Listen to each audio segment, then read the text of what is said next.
I'm Parkie the Park Ranger. And my name's Squeakers. We read the Bible and we help each other. So explore with us. Today's the day. Let's see what the Bible has to say.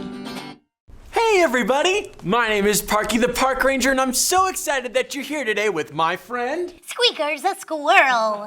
We're gonna tell another exciting story from the Bible today and we're gonna need your help.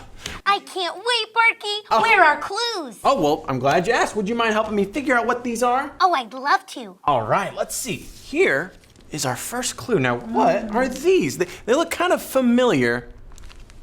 Those look like Band-Aids. You use those when you get hurt or when you have a boo-boo. Ah, very nice. Good job, Squeakers. Let's see. This second clue is kind of gross. What is this? Yuck. That looks like gross water. Ugh. I would not want to go swimming in there. I wouldn't want to drink it either. Ew. Yucky. All right, here's our third clue. Now, what is this? That looks like the number 7. Oh, the number 7. I can count to 7, Parkie. 1, 2, 3, 4, 5, 6, 7, 8. Oh wait, I passed it. I'm sorry. 7. Great job, Squeakers. So, we've got the number 7. We've got some Band-Aids. And we've got our dirty, nasty water. Now, what story from the Bible could all these clues be from?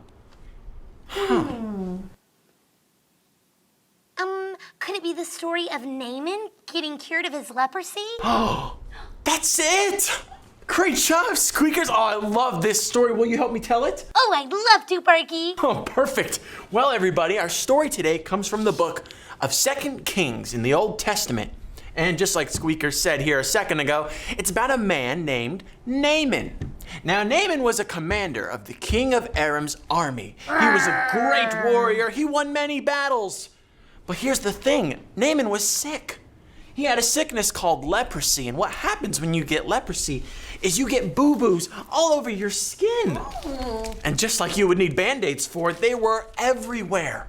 Now, the unfortunate thing with this sickness is that, 1, there's no cure for it. There's no way to get all better. Oh no. And then 2, it's highly contagious, and what that means is if you stand next to someone that has it, they could get it too. Ooh, that's scary. Yeah, but don't worry, Squeakers, I don't have it. Okay. So Naaman wanted to get rid of this leprosy so bad. Well, he had a servant girl who had heard of this man named Elijah. And Elijah had the power of the one true God with him to heal many sicknesses. Well, Naaman got excited when he heard this because he's thinking, maybe he can heal my leprosy. So he went to the king of Aram and requested a letter for him to be sent over to the king of Israel. So he grabbed the letter, he went over to Israel, and he went before the king. Well, the king read this letter, and the letter said, I have sent my servant Naaman so that you may cure him of his leprosy. Well, wait a minute. The king of Israel is thinking, they are wanting to pick a fight with me. I don't have powers to heal this man.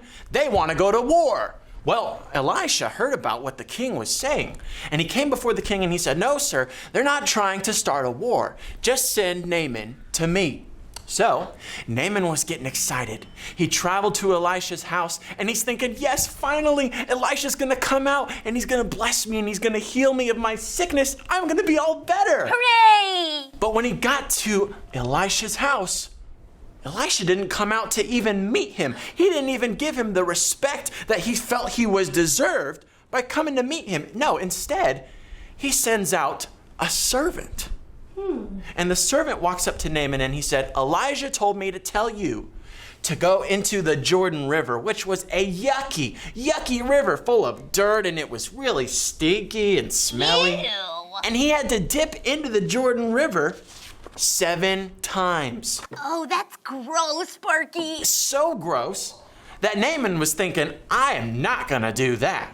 And he got really upset because he had traveled all this way to meet Elisha, and Elisha wouldn't even come and meet him. And now he has to go jump in a smelly river to heal his sickness? Yuck. There's no way. So after Naaman got really upset, his servant that was with him said, well, Naaman, think about this.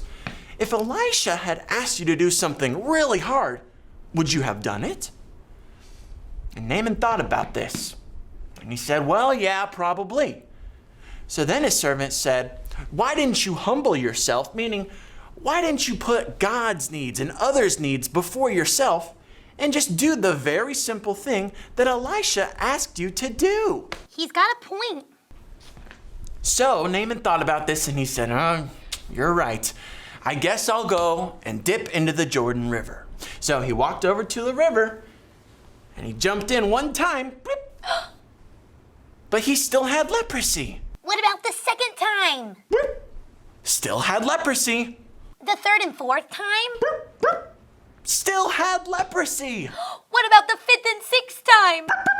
Still sick. But then he remembered Elisha said 7 times, so he tried the last time. He went into the water, and when he came out, his leprosy had gone away. Hooray! He had been healed. And you see, if he had just listened to Elisha in the first place, he could have been healed much quicker. And that's what we can learn from our story today, is when you put God and others' needs before your own and what you want, that's the most important thing that we need to do, right? It's called humbling yourself. I like that word, Parkie. Humble. It's a very good word. And just like Naaman learned, we can do it too. We're so glad that you guys joined us today, and we can't wait to see you next week. See you next time. Bye-bye. Bye-bye.